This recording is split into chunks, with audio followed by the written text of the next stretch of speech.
کھلا نہ کوئی باہر گیا۔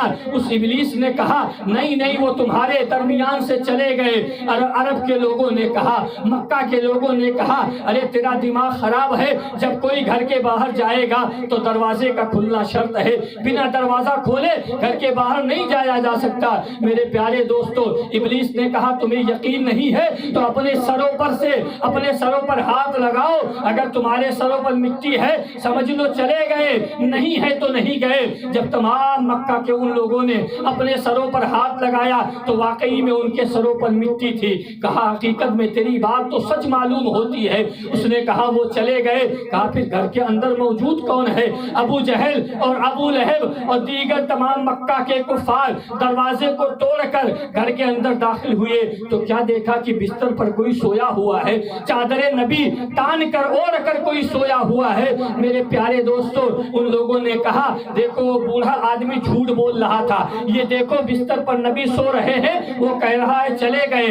ابو جہل نے چادر کو اٹھا کر دیکھا تو رسول کے بستر پر کیا دیکھتا ہے کہ مولائے کائنات آرام فرما ہے، علی مرتضیٰ سو رہے ہیں۔ اس نے جگایا اور کہا اے علی تم سو رہے ہو، تمہیں نیند کیسے آ گئی؟ تمہیں معلوم نہیں کہ چاروں طرف سے ہم نے اس گھر کو گھیر رکھا ہے، انتظار میں ہے کہ نبی باہر نکلے انہیں قتل کر دیا جائے، تمہیں نیند کیسے آ گئی؟ تم آرام سے سو رہے ہو۔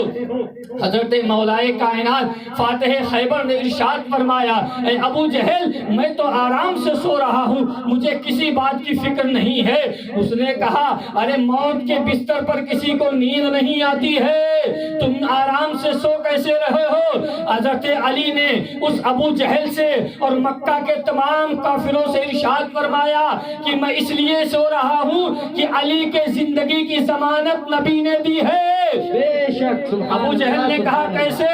علی نے فرمایا جب میرے نبی نے مجھے یہ امانت دی اور دیتے وقت یہ ارشاد فرمایا کہ اے علی یہ مکہ والوں کی امانت ہے، یہ امانت دے کر تم بھی صبح مدینے چلے آنا، میں سمجھ گیا کہ جب تک علی مدینہ نہیں جائے گا تب تک اسے موت نہیں آئے گی۔ بے شک بے شک سبحان اللہ۔ میرے پیارے دوستو، اس لیے کہ علی کے زندگی کی ضمانت دینے والا نبی ہے، اور نبی نے جب یہ ارشاد فرما دیا کہ اے علی جب تک تم مدینے نہیں آؤ گے تمہیں موت نہیں آئے گی۔ میرے پیارے دوستو عزیز ساتھیو، یہ وہ مدینہ منورہ ہے جو میرے رسول کے قدموں کی برکت سے آج پوری دنیا میں محبوب ہے۔ مسلمانوں کا سب سے محبوب اگر کوئی شہر ہے تو اس شہر مقدس کا نام مدینہ منورہ ہے۔ میرے پیارے دوستو، آج جشن عید میلاد النبی صلی اللہ علیہ وسلم میں شریک ہیں۔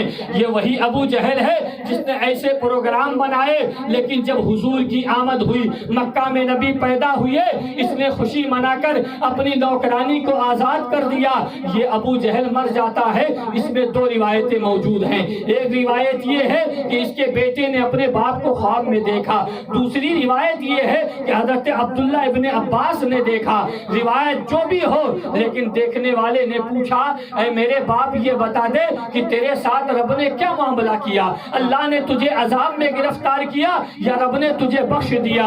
ابو لہب اپنے بیٹے کے خواب میں جواب دیتا ہے اے میرے بیٹے سن سن، میں نے زندگی بھر نبی سے عداوت و دشمنی کی ہے، نبی کے دشمنی میں زندگی بھر میں جیتا رہا، میں انہی کی دشمنی میں زندگی بھر جیتا رہا، اسی پر مجھے موت آ گئی، رب نے مجھے عذابوں میں مبتلا کر دیا، رب نے مجھے عذاب میں گرفتار کر دیا، لیکن پیر کے دن صبح صادق کے وقت میرے عذابوں میں کمی کر دی جاتی ہے، مجھے انگلی کے اشارے سے پانی پلا دیا جاتا ہے۔ بیٹے نے باپ سے پوچھا ایسا کیوں ہے؟ ابو لہب خواب میں اپنے بیٹے کو جواب دیتا ہے اے میرے بیٹے اس لیے کہ پیر کے دن صبح صادق کے وقت میرا بھتیجا محمد ابن عبداللہ صلی اللہ علیہ وسلم جب مکہ میں پیدا ہوئے، میری نوکرانی نے آ کر مجھے یہ خوشی سنائی، وہ سن کر میں نے انہیں اس نوکرانی کو آزاد کر دیا، اس پر خوشیاں منایا، میں اس پر خوش ہو گیا، اسی میرے بھتیجے کی پیدائش کی خوشی میں جو میں نے خوشی منائی اسی کی برکت سے اللہ میرے عذابوں میں کمی کر دیتا ہے اور مجھے انگلی کے اشارے سے پانی پلا دیتا ہے۔ سبحان اللہ سبحان اللہ، نعرہ تکبیر، نعرہ رسالت۔ جشن عید میلاد النبی فیضان غریب نواز، فیضان غریب نواز مسلک اعلی حضرت، مسلک اعلی حضرت، نعرہ تکبیر، نعرہ رسالت. سبحان اللہ. میرے پیارے دوستو، ایک سڑا ہوا بدبودار اتنا بڑا رذیل اور اتنا بڑا ذلیل شخص جو پوری زندگی نبی کی عداوت میں جیا اور اسی پر مر گیا، اس نے نبی کی پیدائش پر خوشی منائی، رب نے اسے انعام سے نوازا، اور الحمدللہ پوری دنیا میں اگر مسلمان ایمان والا ہے اور اپنے نبی کی خوشی منائے گا تو یقیناً رب اس کا اجر اسے دنیا میں بھی دے گا اور اللہ آخرت میں بھی عطا کرے گا. میرے پیارے دوستو، اور ابھی آپ نے مجھ سے پہلے وہ ایک حضرت بیان کر رہے تھے واقعہ یوں ہے کہ حشر کا جب میدان ہوگا تو اللہ کے حضور دو لوگ لائے جائیں گے، ایک نہیں ہوگا، دو ہوں گے، کیونکہ فیصلہ کس میں ہوتا؟ دو لوگوں میں. کون غلط کون صحیح؟ ایک پر کوئی فیصلہ نہیں ہوتا، فیصلہ دو لوگوں میں ہوتا ہے کہ اس میں صحیح کون ہے، غلط کون ہے. تو دو لوگ رب کے حضور لائے جائیں گے، دونوں کے اعمال تولے جائیں گے. اور اعلیٰ حضرت کے اس پر شعر بھی سناؤں گا کہ اعلیٰ حضرت نے اس حدیث کو سن کر کیا شعر کہا. دو لوگ رب کے حضور لائے جائیں گے، دونوں کے میزان پر عمل تولے جائیں گے. تو ایک ہوگا جو بڑا نمازی، پرہیزگار، متقی، اللہ والا، دیندار ہوگا، اس کا عمل کا جو نیکی کا پلہ ہوگا وہ بھاری ہوگا، اور اسے رب کے حضور سے یہ پروانہ دیا جائے گا کہ جا، تجھے جنت کی طرف جانے کا حکم دیا جاتا ہے، تو جا. اور دوسرا ہوگا بڑا گنہگار، سخت سیاہکار، گناہوں میں ڈوبا ہوا، اس کا جو ہے بدی کا، گناہوں کا پلہ بھاری ہوگا، اس کے لیے پروانہ ہوگا کہ تجھے جہنم میں بھیجا جاتا ہے، تیرے لیے جہنم کا دروازہ کھول دیا گیا، تو جا. اب یہ جو گنہگار شخص ہے جس نے زندگی پر گناہ کیا، دنیا میں رہ کر کوئی نیک کام نہیں کیا، رب کے کسی بھی بات کو نہیں مانا، رب کے کسی فرمان پر عمل نہیں کیا، جب اسے اس بات کی خبر دی جائے گی کہ تجھے رب نے جہنم میں جانے کا حکم دے دیا، تو جہنم میں جا، تو وہ کیا کرے گا؟ جیسے ہی سنے گا کہ رب نے مجھے جہنم میں جانے کا حکم دیا، وہ بھاگتا ہوا چلا جائے گا. اور یہ جو جنتی ہے یہ بہت تکبر کے ساتھ، اکڑ کر، گھمنڈ کے ساتھ چلے گا. اللہ کی مشیت کہے گا ان دونوں کو پھر سے بلاؤ، اور پھر سے بلایا جائے گا، اور کہا ان کے واپس ان کے عمل کو پھر سے تولو. اب جب واپس تولیں گے فرشتے میزان پر، تو ابھی جو جنت میں جا رہا تھا یہ جہنم میں، اور جو جہنم میں جا رہا تھا جنت میں. ایک لمحے میں فیصلہ بدل گیا. ابھی بڑا عجیب و غریب منظر.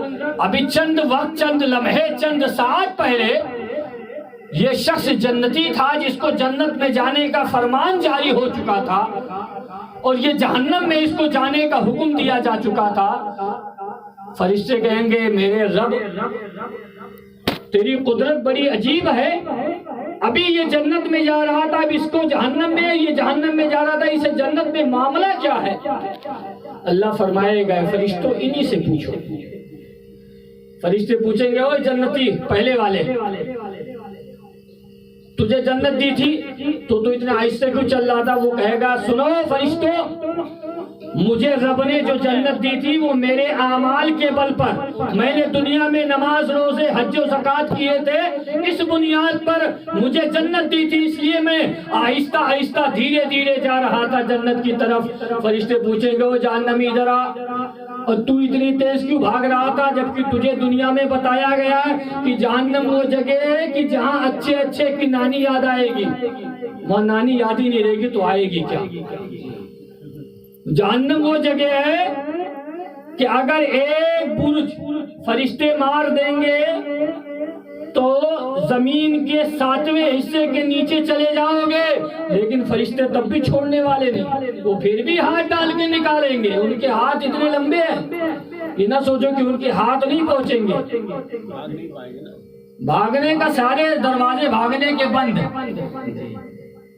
وہ کہتے ہیں نا منکر نکیر قبر میں جو حساب کرنے آتے، اعلیٰ حضرت نے ان کی تعریف لکھی فرشتوں کی کہ ان کے معلوم ہے ان کے سر آسمان اور پیر زمین پر ہوتے ہیں، اچھے اچھے پیشاب کرتے دنیا میں دیکھ لیتے اتنے ان کے، اور فرمایا ان کے دانت احد پہاڑ کے برابر ہوتے ہیں۔ ابھی حضرت گئے عمرہ کر کے دیکھے 15 کلومیٹر، ہماری کتابوں میں جو ہے 15 کلومیٹر پر احد پہاڑ ہے، اور بھی ہوگا لیکن جو اس کی پیمائش لکھی ہے لوگوں نے کتابوں میں، اب 15 کلومیٹر اگر کسی کے دانت انسان دیکھ لے تو بتاؤ کیا حال ہوگا۔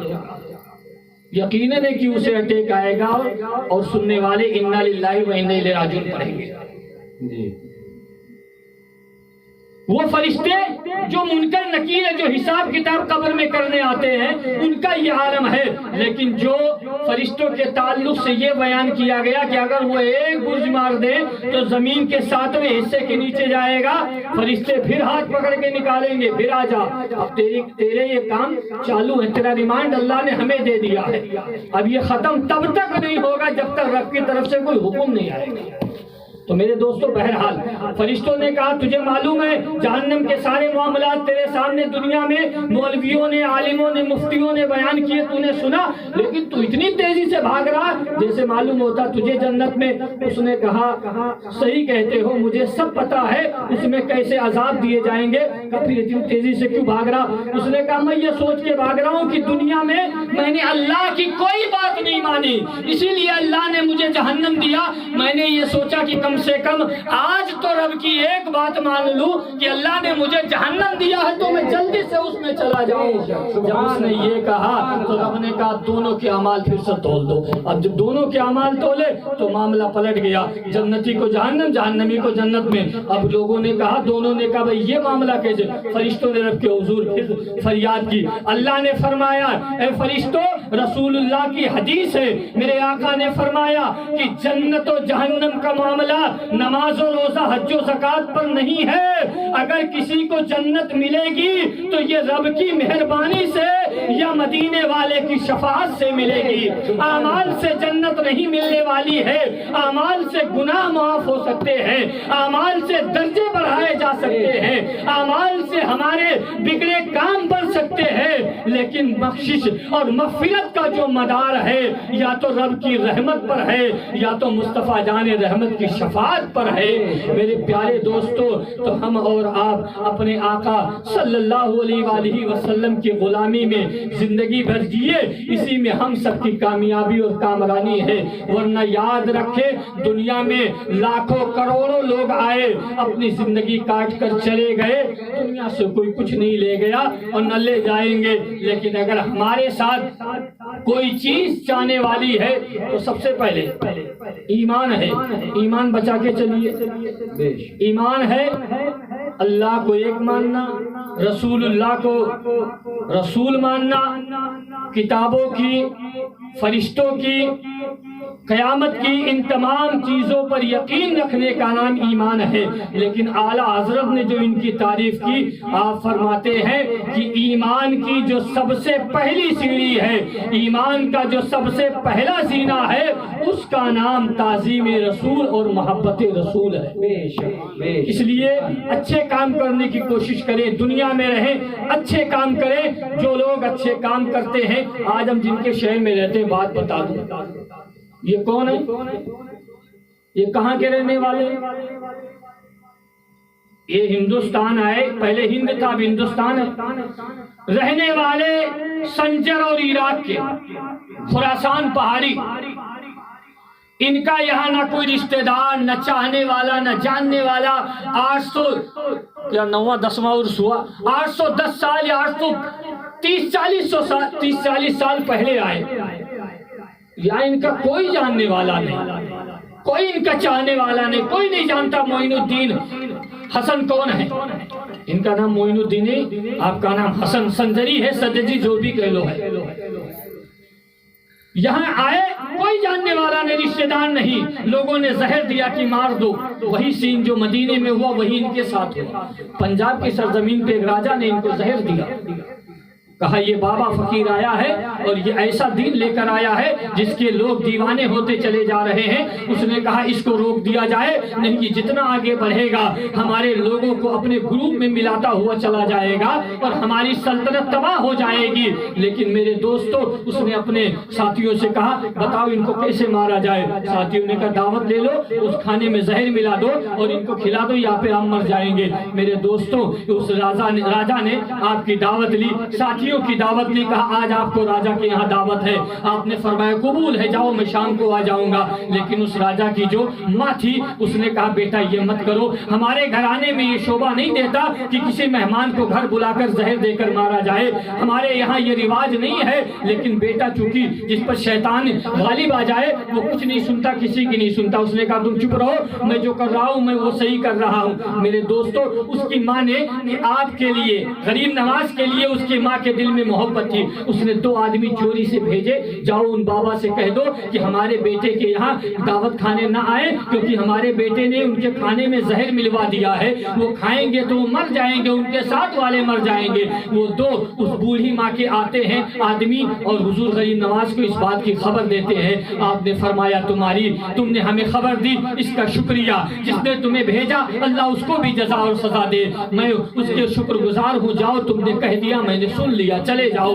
شام کا وقت ہوا، اس نے سپاہی بھیجا، جاؤ بابا کے اور ان کے ساتھیوں کو بلا لاؤ۔ غریب نواز اپنے ساتھیوں کے ساتھ جاتے ہیں اور دسترخوان پہ بیٹھ گئے، کھانا لگا دیا گیا۔ اب یہ تو خوش ہے کہ ابھی جیسے نوالا حلق میں جائے گا ان کا کام لگ جائے گا اور ہمارا کام ہو جائے گا، لیکن انہیں معلوم نہیں ہے کہ جو درویشی میں زندگی بسر کرتا ہے وہی دنیا بدلتا ہے، وہی دنیا بدلنے کی طاقت رکھتا ہے۔ جو فقیروں والا لباس پہنتا ہے وہ زمین و آسمان یکساں دیکھتا ہے، اس کے نگاہوں سے کچھ پوشیدہ نہیں ہے۔ یہ خوشی منا رہے ہیں، ابھی شہنائی اور بینڈ باجے بجیں گے، ان کی موت کا بارات نکلے گا، لیکن جب کھانا دسترخوان پہ رکھا گیا، غریب نواز بیٹھے، ساتھ میں ساتھی بیٹھ جاتے ہیں۔ غریب نواز نے کہا بسم اللہ الرحمن الرحیم پڑھ کر کھانے کو کھایا جائے۔ جیسے ہی عطائے رسول غریب نواز نے کھانے کو ہاتھ لگایا، کھانے کے اندر اللہ نے، رب نے زبان دے دی، کھانا بول اٹھا، اے معین الدین حسن عالم پناہ، اس کھانے کو مت کھانا، اس میں تمہیں مارنے کے لیے زہر ملا دیا۔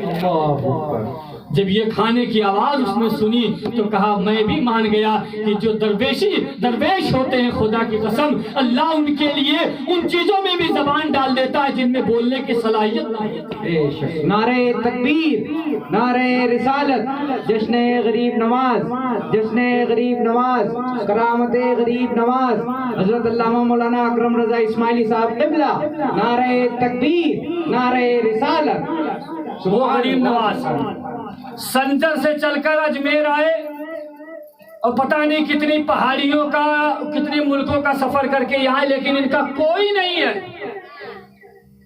کوئی جاننے والا، کوئی چاہنے والا نہیں ہے، لیکن ہر مصیبتیں پریشانیاں برداشت کر کے آئے۔ لیکن آج بتاؤ، اپنے باپ کی قبر پر لوگ نہیں جاتے لیکن اجمیر آتے ہیں۔ یہ صحیح سچائی ہے، اپنے باپ کی قبروں پر سال میں 1 مرتبہ جاتے ہوں گے، لیکن غریب نواز کیا ہر چھٹی پہ آتے؟ کیوں؟ باپ سے رشتہ ہے، باپ سے ہمارا خونی تعلق ہے، دادا سے ہمارا خونی تعلق ہے، بھائی سے ہمارا خونی رشتہ ہے، لیکن ان کے باپ قبر پر نہیں جاتے لیکن ان کے یہاں آتے کیوں؟ نہ ہمارے یہاں کے رہنے والے، نہ ہم ان کو جانتے نہیں ہے، ہمیں جانتے۔ اس لیے اعلیٰ حضرت نے اپنی کتاب میں لکھا، اس لیے بزرگوں کے دلوں، بزرگوں کے محبت رب نے اپنے بندوں کے دلوں میں اس لیے راسخ اور گامزن کر دی کہ انہوں نے اپنی پوری زندگی جو گزاری ہے دنیا میں وہ کسی اور کے لیے نہیں بلکہ اللہ و رسول کے لیے، دین اور اسلام کے لیے، قرآن اور کعبے کے لیے انہوں نے پوری زندگی کاٹ دی۔ تو رب نے انہیں انعام دیا ہے کہ جب تو نے اپنی زندگی میرے لیے لگا دی تو میں نے بھی تجھے انعام دیا کہ میرے بندے تیری بارگاہ میں اپنے سر کو بھی جھکائیں گے اور تیرے وسیلے سے دعا بھی کریں گے، میں اسے قبول بھی کروں۔ سبحان اللہ، سبحان اللہ۔ دوستو، عزیز ساتھیوں، اس لیے ہم اور آپ دنیا میں رہیں اچھے کام کرنے کی کوشش کریں جتنی ہم سے قدرت ہو سکے. اسلام قدرت سے باہر کسی بھی کام کو کرنے کا حکم نہیں دیتا ہے. جتنی ہماری قدرت ہے اتنا ہم کام کریں, اتنے اچھے کام کریں, اسی میں ہم سب کی بھلائی ہے.